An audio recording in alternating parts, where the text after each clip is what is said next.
Good evening, ladies and gentlemen, boys and girls. We're going to do the continuation of the Maimer Tiku Bachodesh Shofar that the Rebbe said precisely 40 years ago on the night of Erev Rosh Hashanah. And of course, when something is 40 years, it has a special strength and inspiration, like we just read in the Torah that Moshe Rabbeinu told this to the Jewish people, that after 40 years, we get it. The beginning of the Maimer speaks about the idea of creation, that everything is new. It's a new idea, and that's the idea of Rosh Hashanah. That Rosh Hashanah, we have to tap into the highest level, the level that creates God, and then from that idea, it comes into the details. Now, Rosh Hashanah, God asks us to coronate Him, accept Him as King, His dominion, His sovereignty, and with what? Through the Shofar. The Shofar symbolizes the pleasure of God, and from the highest realm, that is also higher than any details of nitty-gritty of why and how something should be done. This is done specifically on the day that Adam was created, because it is Klal Yisrael, human beings, humanity, that can bring godliness onto earth through Torah study and performance of mitzvahs with the physical objects of the creation on earth. And this is also that I spoke about in our daily life, that immediately upon arising, we submit to God. And this is also the same idea that before we even get into the details of what we perform in Torah mitzvahs, we recognize the sovereignty of the Creator, that God created us, and then we go into the purpose of creation, and we get into the details of our day-to-day life. So now we're up to Ois Dalid. You could see the first part of the Maimer at part 1. There's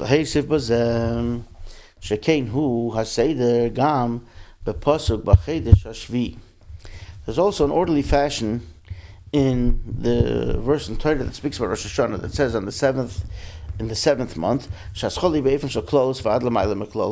first it says in the 7th month. It's very generally speaking. And then it goes into the details. This is what it says in the portion of Emor where it speaks about the festivals. Bachodesh hashvi'i be'echad lachodesh, in the 7th month, the month which is the 7th and the 1st of the month. Yeh lachem shabbosan, it'll be for you a day of Sabbath, meaning rest, special day, holiness. Zichrin teruah, remembrance with teruah, which is connotates the blowing of the shofar. Mikra kodesh, it'll be a holy consecration. The Isa b'medrash. Now the Medrash says, when the Medrash in Medrash Rabbah says be'echad lachodesh, so he goes through all these things. The 1st of the month, ze Avram, that alludes to Abraham. Shenemar. Now why? So the Medrash finds where we have something about each one of the forefathers similar to what it says in the verse. Shenemar echad hoya Avram, like it says in Ezekiel regarding Abraham. It says Abraham was the one and only, special. Zichron through Yitzchak. When it says Zichron through the blowing of the shofar, remembering through that, that's Isaac. Shenemar, because like we learned that the binding of Isaac, Abraham, we're talking about Abraham. It says he lifted his head, and then it says he saw, and behold, there was a ram behind, which was stuck in the thicket of the bush by its horns. This is the idea of the ram's horn. The whole idea of the shofars comes from this ram, and like it said, to the extent that we have with the prophecy that I mentioned in the Mamorim subsequent, these ideas. So we say this first of all, we say this every day in our prayers, and then we say it, of course, in Rosh Hashanah, in the blessing about shofar, that sound the great horn, or the great one will sound the horn for our freedom. Like it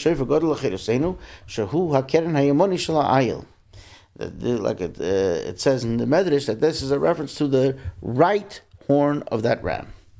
Like it's explained at length in the discourses of the Rebbe Marash. Now, I just want to point out here that in the Maimorim of Rosh Hashanah, customarily the Rebbe always mentioned all the Rabbeim. Not always. It's unique. We have it other times.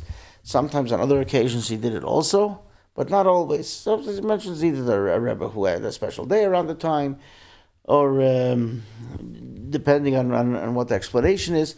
But on Rosh Hashanah, he made it a point to mention something from each of the Rabbeim. He did so also usually on Yud Shvat, on the 10th of Shvat, on the anniversary of assuming the leadership of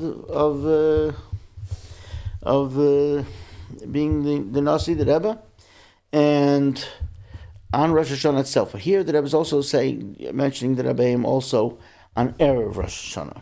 So in this Maimer, in the first part, the Rebbe already mentioned the Baal Shem Tov, the Magi, the Alter Rebbe, the Mittel Rebbe, and the Tzemach Tzedek, and now he mentions the Rebbe Marash. So this is the Rebbe Marash, is the fourth Rebbe. Bakam became his Mikra Kodesh. Now again we're saying the verse that Echad Bachodesh is Avram, Bachodesh Hashvi Echad Bachodesh Avram, and Zichron Tru as Yitzchak, and then it says Mikra Kodesh, a holy consecration. Yaakov, that's a reference to Jacob. Shenema Shmaile Yaakov Yisrael Mikoiri. Like it says in Isaiah, listen to me, Jacob and Israel, those who I called. There God says that I'm the creator, etc. You could say, what's the explanation of this Medrash? And you get, like Rabbi Menachem says, you can take it to the bank.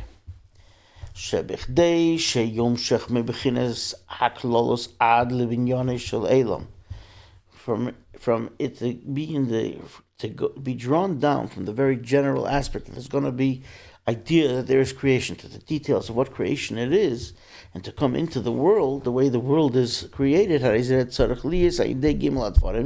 has to be through these three things. The Rebbe is going to now line them up. These three amudim, va'avodes, the pillars, and the way we serve.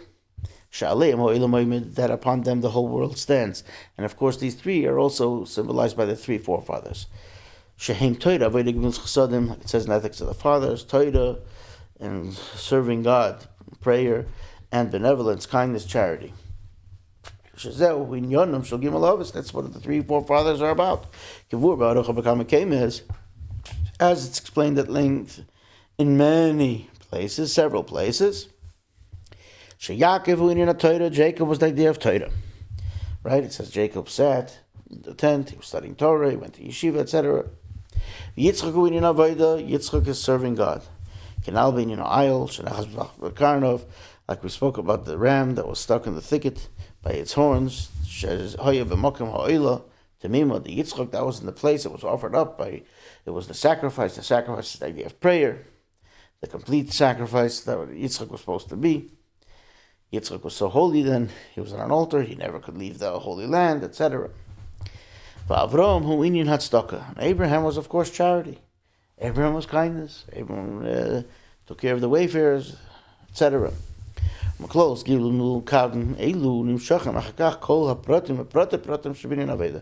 from these general three pillars, then it filters off and goes to all the other details and the details of the details and everything that we do to serve God. So everything falls into one of these three categories. That's how it is also in the 7th month. The Shvi. Here the Rebbe is going to also quote again the Tzemach Tzedek, whose birthday it is on the day of Rosh Hashanah. So, as an introduction, the explanation of the word Shvi, which means the 7th. Shahu al derech, so here we say the 7th month. But the Rebbe now brings something else which we talk about, which has a similar root, and that it also has three explanations. The Rebbe is going to tie it in. Shahu al derech ha'inyan demashbiya neisei shebahas cholos v'rosh sefer Tan Kedisha.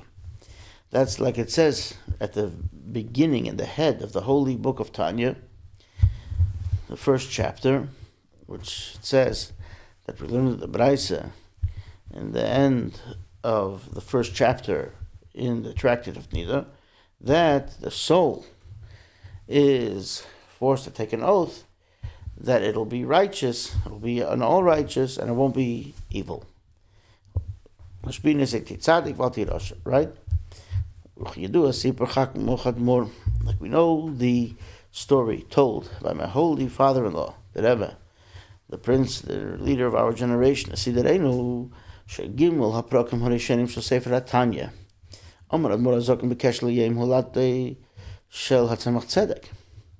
the first 3 chapters of Tanya was a discourse that the Alter Rebbe delivered in connection and in conjunction with the birthday and the actual day of the birth of the Tzemach Tzedek, who was his grandson.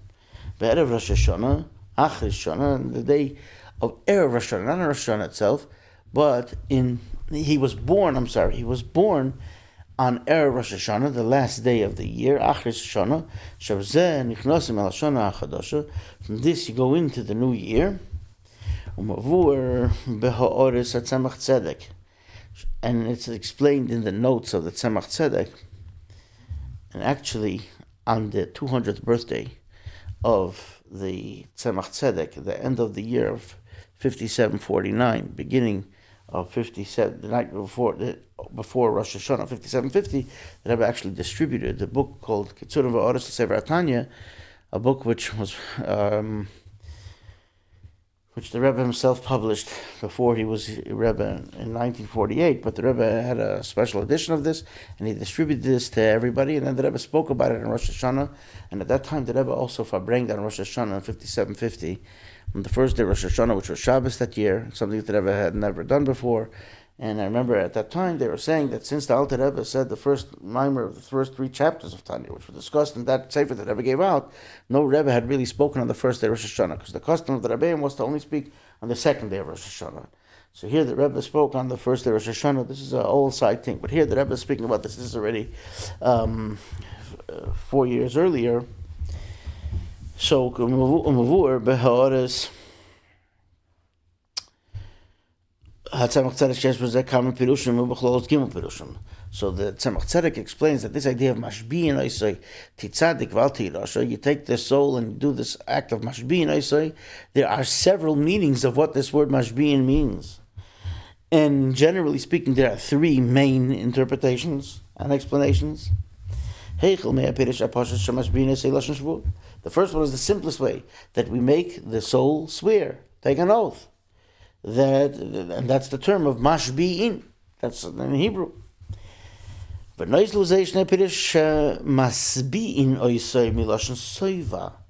there's another explanation. You could take the shin, turn it into a sin, move the dot from the right of the shin to the left, and then it becomes a sin. And that would mean that we satiate the soul from the term of satiation, like we say in the benching, when you'll eat, you'll be satisfied and you'll bless God, right? Soiva. And as a matter of fact, the Medrash uses this switching around when it says the 7th month, it is satiated with everything. And like the Baal Shem Tov says, and here the Rebbe brings, before he just mentioned the Baal Shem Tov as the Dibur HaMaskil, the beginning of the Mimer that the Mittler Rebbe wrote in the name of the Alter Rebbe, but here he's actually saying a Torah of the Baal Shem Tov, because remember he's mentioning a Torah from all the Rebbeim.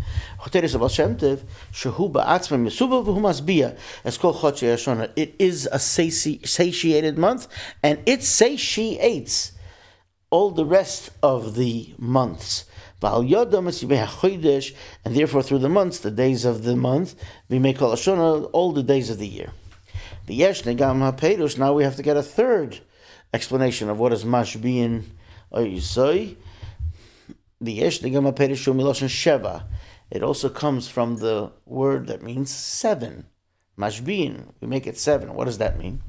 The 7th month, in like we understand it in the simplest way of the verse.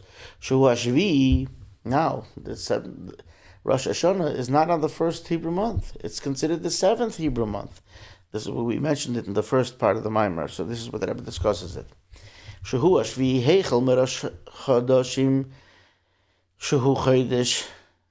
Nisan, starting from the head of the months, which is the month of Nisan. Nisan is considered the first month.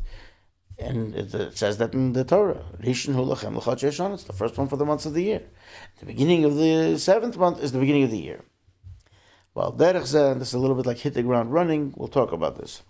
Well, derech zeh yishleim b'pirish b'chedesh hashvi'i, and that's what we can explain also in the 7th month. Shanaitz v'lapirish d'shvi'i kipshutei.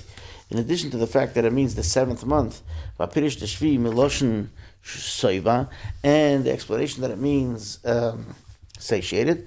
There's also the explanation that it means an oath, to swear.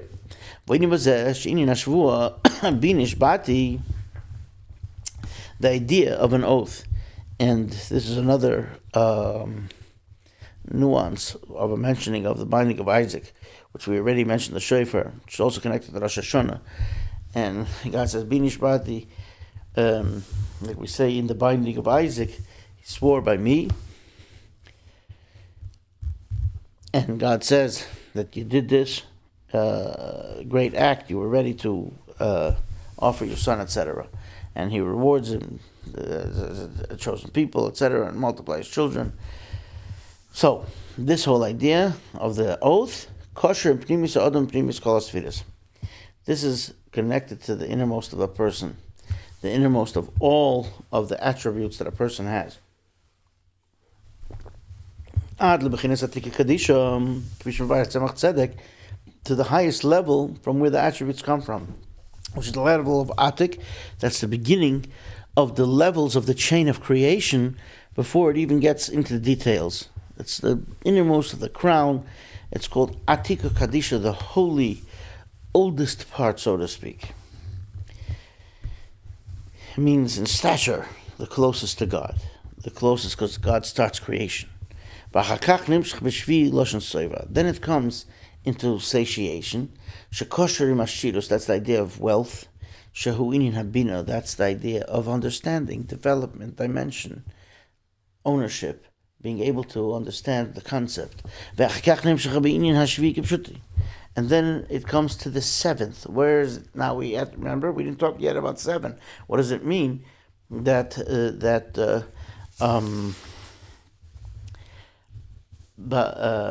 we mashbi in oisai, we turn him into 7th? Where does that mean? The soul? How could that be the soul? The 7th sfira is malchus.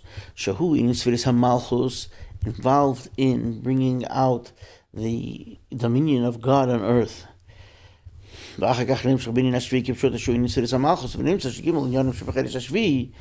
these 3 things that we have in the 7th month, which is similar to the 3 things that we tell the soul that he has to do also, and they both have that same turn, mashbihin or shvi, him clothes, that is the whole idea of the chain of creation, the purpose of creation. And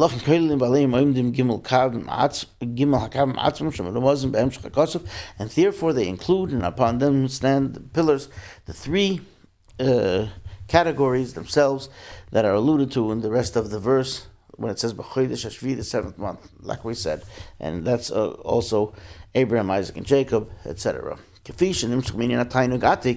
way, now that Rebbe uses some of the Kabbalistic terms here, the way it comes down from the idea of pleasure, which is Atik, that's highest level. And remember, the first part of the Maimon said that the pleasure, there's even something of pleasure that's so pristine, that's even higher than the source of pleasures, of detail, the idea of the total satisfaction of what a person wants. And then it comes down in a broad sense, like a river which widens and broadens. And just like that's the idea of bina, of understanding, because it broadens the idea that was the original flash of something, of Chachma. It's broadened by Bina. And then it comes down to the world that's created with everything in it in its fullest fashion. The spheres are Malchus, through Malchus, the lowest sphere, which is the feminine sphere, which accepts everything that's before it and pervades it and brings it about. Speech, Zehu, Inyan, Ba'asura, Mamoras, Nivra, that's the idea that God then created with 10 utterances, speech, to make it happen. So now, why is Rosh Hashanah in the 7th month? Here the Rebbe will address this. Bachodesh is in the 7th month, the first day. The whole idea of Rosh Hashanah is the 7th. What does this mean? We learned in the Medrash, it's a Medrash of Rabbi Rebbe, that all the 7th are the dearest. Of course, anyone, this shouldn't be lost on anybody, but this is a very famous idea in the first Maimer that Rebbe said, that he spoke about our generation. He said, our generation is the 7th generation from the Alter Rebbe. The 7th is always the most dear. So the Rebbe spoke about that then, but here it fits into what the Rebbe is saying here, but it also it plays into the general idea of what the Rebbe says there, that it's our generation's task to bring about the fulfillment of the ultimate purpose of the creation. So the Rebbe mentions it here now in the Medrash in its original. Isa b'Medrash kol Ashvin Chavivin, all the 7th are most dear. Now the Medrash says Chulu. Over there, by the way, in Bas Lagan, he doesn't say all this inside, but here it brings the Medrash by Yomim, in days. There the Medrash enumerates several things that have the 7th, which is the most special. And of course, we know in Jewish life so many special things we do with 7, etc. So in days, Shvi Chaviv, the 7th day is the most dear. Of course, the day of Shabbos. Shenemar, the Medrash says, like we say in the Kiddush, God bless the 7th day. Bachodesh, and in months, Shvi Chaviv, the 7th month is the most dear. Shenemar, and then it brings this pasuk, Bachodesh Hashvi Be'echad LaChodesh, in the 7th month and the first day of the month. That would be Rosh Hashanah. Rosh Hashanah is the 7th month. Medayik at Tzemach Tzedek, and Tzemach Tzedek goes on to explain this medrash. Shemashmo, so medrash Rabbah Shechedesh Tishrei, Neged Shisha Chadoshim Harishonim, that the month of Tishrei corresponds to all the 6 months that preceded it, the 6 first months. Al derech zeh Rosh Hashanah b'Chodesh Hashvi Be'echad LaChodesh, Be'erech Kol Hashanah Kula, and Rosh Hashanah, which is the first day, also equals everything else in the year. Kemui Shabbos legabe Chol, just like Shabbos, which lines up and corresponds to everything before it. It's the culmination of everything. It's the pinnacle of everything. So Rosh Hashanah is the pinnacle of everything else. The Rebbe says, quotes Tzemach Tzedek, it's not understood. First of all, why is it everything else is chopped liver next to Rosh Hashanah? All the other festivals are also very important. There's Chag HaPesach, Passover, Rosh Hashanah. It's the first of the festivals, most important, the birth of the people of Israel as a people, as a nation. The Exodus from Egypt, with all the great things that we say about Pesach. Shehu b'Chodesh Nisan, that's the month of Nisan, not in Tishrei. Shinyoni, Shenisan Nisan Asalei. Nisan is called Nisan because it means miracles. Miracles happen to us then. Well, that is the Chag HaShavuos. And what about the festival of Shavuos? Shuz Mam Antaresenu, the time that we got the giving of our Torah. Well, that is the Chag HaSukkos and the festival of Sukkos. Chag HaOsif, when everything is the festival of the harvest, we bring everything in. The Yadua Shegimel Regolim Sheshol Regolim Heimer Shloisha Kavim Shekineglim Shloisha Ovis. We know that the 3 festivals are the 3 categories and the 3 pillars that correspond to the 3 forefathers. So how can we say when we put them with Rosh Hashanah? Rosh Hashanah is like Shabbos, and the rest is like is mundane, is the plain, it's like Choil, it's like the weekday. How can we say that? But here the Tzemach Tzedek explains, but according to what we said here earlier, before you even have the 7th month, and how it comes down to the details of the first of the month, Zichron and through Omikra Kodesh, that you have the Shofar and you have the holy consecration, Shem Keneged Gimel HaKabim Yonim Shel Gimel HaOvis, that corresponds to the 3 things of Torah, avoiding Gimel Chasadim, the 3 forefathers, Torah and serving God and benevolence. Yesh Neklol Sini the Tiku Bachodesh Tam. We have like what the Maimer started with, Tiku Bachodesh, the idea of something new, of creation, of something that that didn't happen before. That's why the Maimer starts with Tiku Bachodesh, Chodesh, the new. The idea that something is, generally speaking, was not there before. Shezeu close, the whole idea that there was creation. and that we came directly from the essence of God. And that's it. That concept, that's the first and foremost. And in that, Rosh Hashanah is above all the rest. And then there's the idea of Shabbos. Now here the Rebbe mentions, this is what I was talking about before, Heichel Shabbos Bereshis, the first Shabbos of creation. So, we mentioned it very briefly, and here the Rebbe just alludes to it, and doesn't, he just mentioned that it says it in the books of Kabbalah. It's in Hora 77, and it has the Maram the references of where it says it in several of the books. So, the first Shabbos of creation was the Vayechulu, was the culmination of everything that was created. But it also says that from Shabbos everything is blessed. But before creation happened in the physical sense, there was the essence of God, the chain of creation of the higher realms that then existed before creation. That's how God started to create. And therefore there's the aspect of Shabbos, the way it is, that it blesses the month and blesses of creation, and that aspect. So that aspect is higher than the physical creation. So there's the way there is the Shabbos, and that's what the Kabbalah describes, the idea of Shabbos, which is before the 7 days of creation, as Kabbalah explains. Ki hachidush Shabbos the Navalei, what's new about Shabbos in relation to the mundane and the weekdays,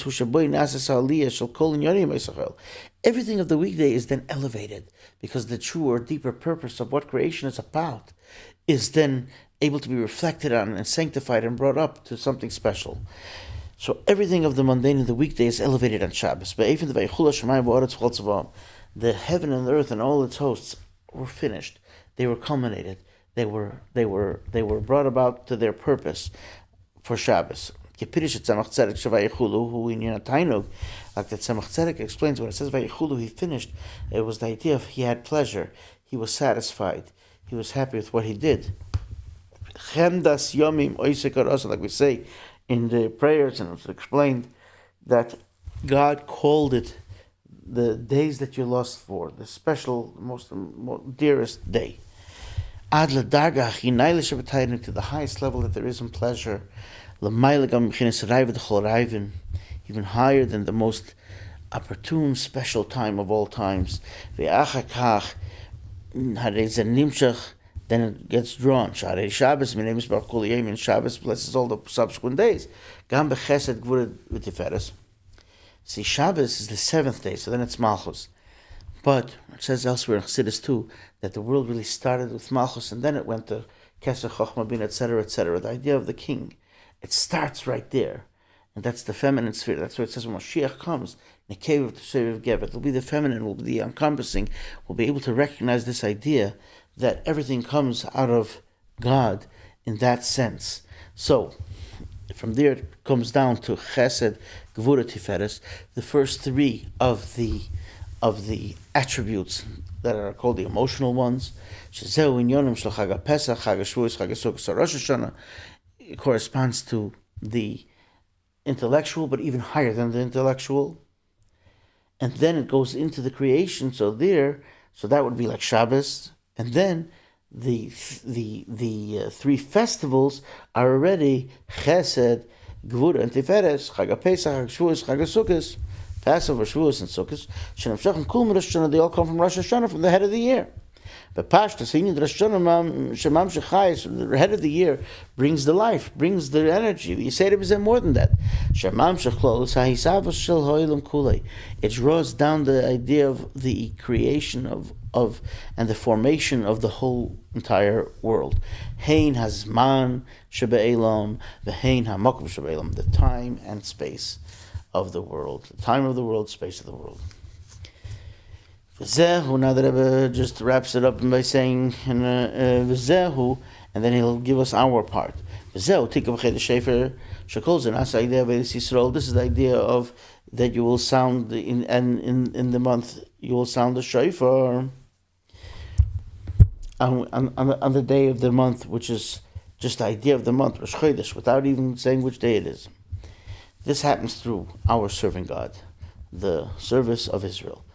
Like we said earlier, the thinking about them is before anything. even before Torah.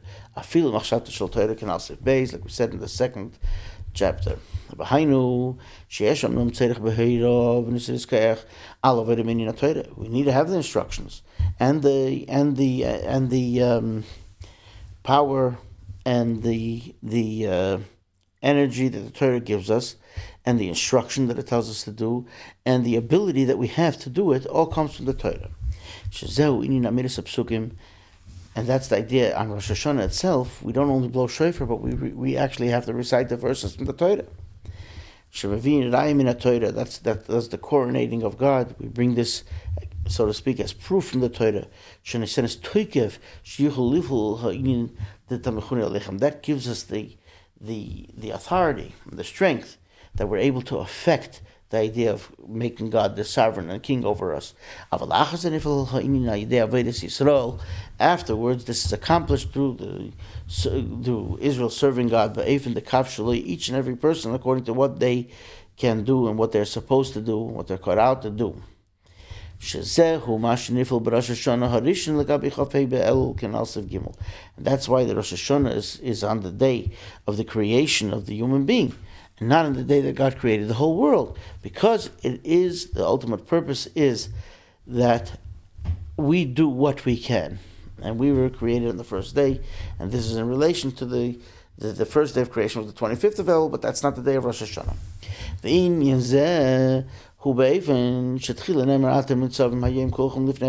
Like we read in this past Shabbos. First, we have, you are all standing upright before the Lord your God. We had the mimer of this last week, like it's explained in Likutei Torah. That when it says that you are standing upright today, that's the day in particular that's being described. And that is a reference to Rosh Hashanah. Then you're all standing together, like we learned in that mimer.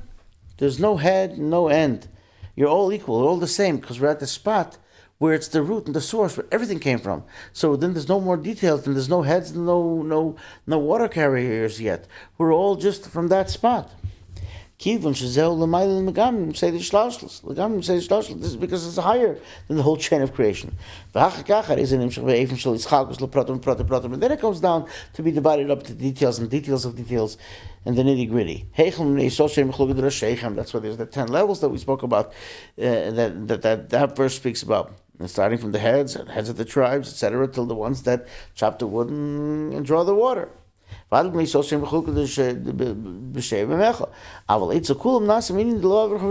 all are part of the covenant. They're all part of the purpose of the creation. And this there, it was the covenant that God made with the Jewish people before they entered the Holy Land. And this is reminiscent and mirrors the promise that the soul, before it goes, before the soul enters the body of the Israelite, he's made to swear, like we mentioned earlier, that he's going to be righteous and he's not going to be evil, heaven forbid. And this is the same, like we all had that oath before we went into the Holy Land the first time. So before the soul goes into the body, which the body here is described as Goy Kodesh, a holy people, a holy nation, like it says in the Chumash. Like the Zohar says, the body of you is holy and sanctified. And we say this also, by the way, when we pray at the holy resting place of the tzaddik, in the Minor Lashon. This is one of the pieces that we say, that the body is holy, the whole soul is holy, the other aspects of the soul are holy, etc. The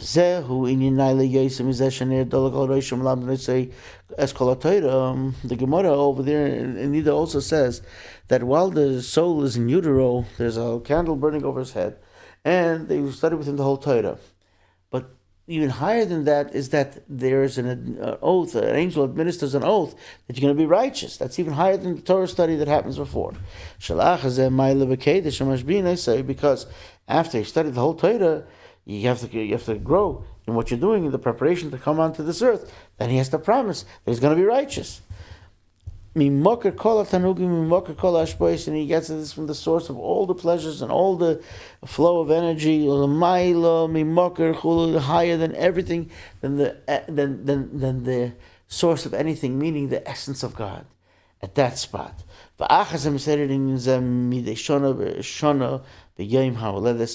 by the way, every single year subsequently, this idea happens again on one's own birthday, because it's the anniversary of the time when the soul was culminated in its Torah study in preparation for it coming down here, and it was caused to take the oath that it's going to do what it's supposed to do, and be righteous, and not be the opposite of righteous, not be evil.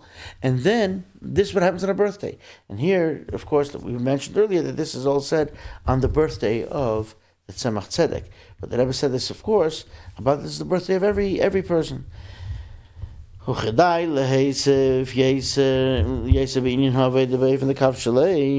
then we could continue in each and every person, in what they can do. Now, even though we do the whole time as best we could, but there is the special month, the month of Elul, like we learned a few weeks ago, that we could prepare, that the king is in the field, and the God is accessible. And it's called also, the term Yerach Yomim, it alludes to what it says in Parshas Kiseitze about, and this is the troublesome, that even the Talmud struggles with this, about a woman who would be captured, etc., and then she has to cry for her parents for a month before he could marry her, etc. But what does that mean? That's a tough thing. It did not happen too many times in history, but everything in the Torah is something also that has a deeper meaning. So this is the same with the soul. The soul is able to express that it wants to yearn for its parents, for where it came from, in preparation for the high holidays. So that's just something that the Rebbe alludes to here, and just by saying these two words. The Chodesh El, like the Alter Rebbe explains, that the king is then accessible, he's in the field. Move on mehabir, and from what's explained, and that we learned this a few weeks ago, in the Maimer of Anila Doidiv Doidili. So, move on mehabir shekefi shamelach nimsa beir behabira bekitten shaloi. The same way that the king is when he's in the city, in his special chamber, with all of his essence and everything that he does. Then when he goes out to the field, when he goes out to the field, he's the same king. The same king when he's accessible and standing in the field and ready, and he's smiling to everybody. It's that same king. That's the month of El. The proper preparation is done. And then we follow the king.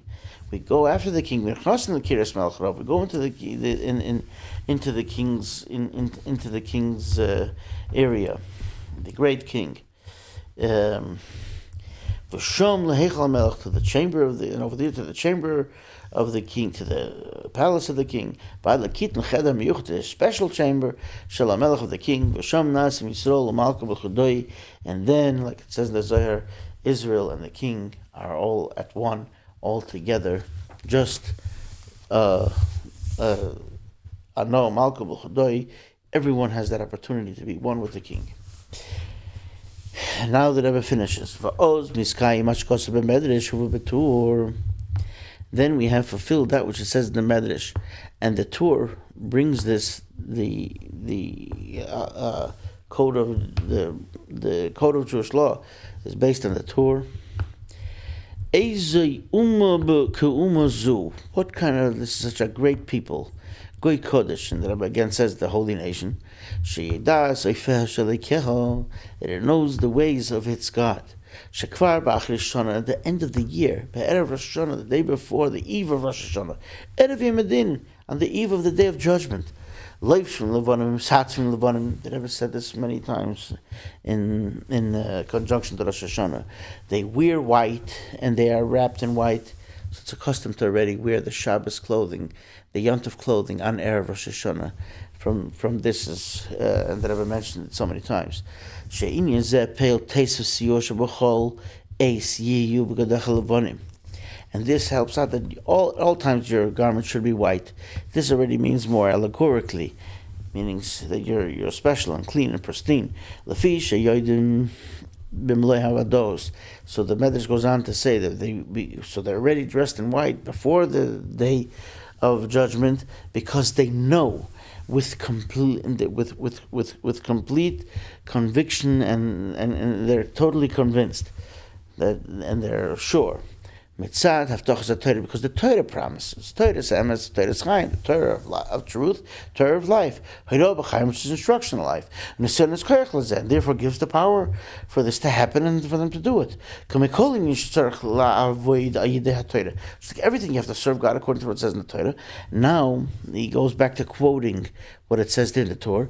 So what do they know? They're already dressed in white because they know Shakadosh Baruch Hu Yaslam Neis. God will do a miracle for them. They will be meritorious in their judgment. It'll be for them to be written and sealed in a good way for a good, sweet year. That they're immediately written into the book of the righteous, for a good year, a sweet year, and for a long life, good life, materially and spiritually together. Therefore,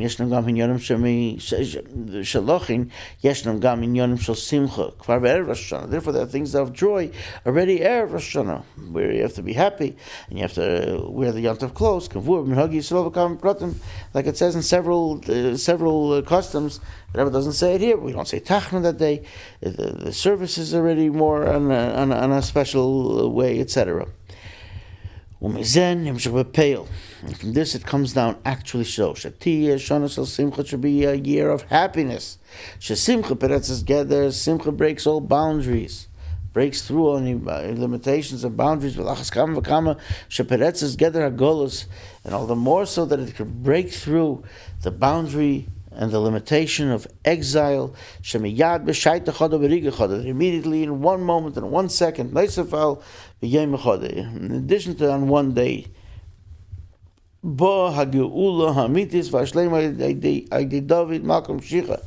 the true full redemption comes through the King David, who's the Mashiach, and then we'll have the fulfillment of the prophecy in Isaiah, that those who repose in dust will once again get up and rejoice. And all the Rabbeim, the leaders of the generations, the princes amongst them, and they all learn the Torah of Mashiach. That's the innermost of the Torah, in a way that brings about the ultimate pleasure. And therefore, this learning of the Torah of Mashiach is called the reference of the second verse in the Song of Songs, chapter 1, verse 2, where it says, you should kiss me from the kiss of the mouth. And like it says, we actually pray for this in Hoshana Rabbah. We ask God to show us, and actually in the English part of the Siddur where it says, kiss us with the kissing of your mouth, and referring to this. But in the English translation it says, show us your abundant love. The abundant love is this idea of when Mashiach comes, this is a pleasure which is even something greater than something that you could say, words of love or whatever it may be, in an exchange of love. This expression of love is only what's alluded to, this love through a kiss. Kipedish Rashi, and like Rashi explains, Rashi says this alludes to the secrets of the reasons and the mysteries of what's hidden shel Torah in the Torah. In other words, this is something that's just so deep. It's not even something that we talk about. It's like the parable is the kiss. When Mashiach comes, we'll learn this in a revealed way. All this great revelation of God through His love and through His mysteries, etc. We'll see it, and like we said earlier, and like we said, the glory of God will be revealed, and they'll see.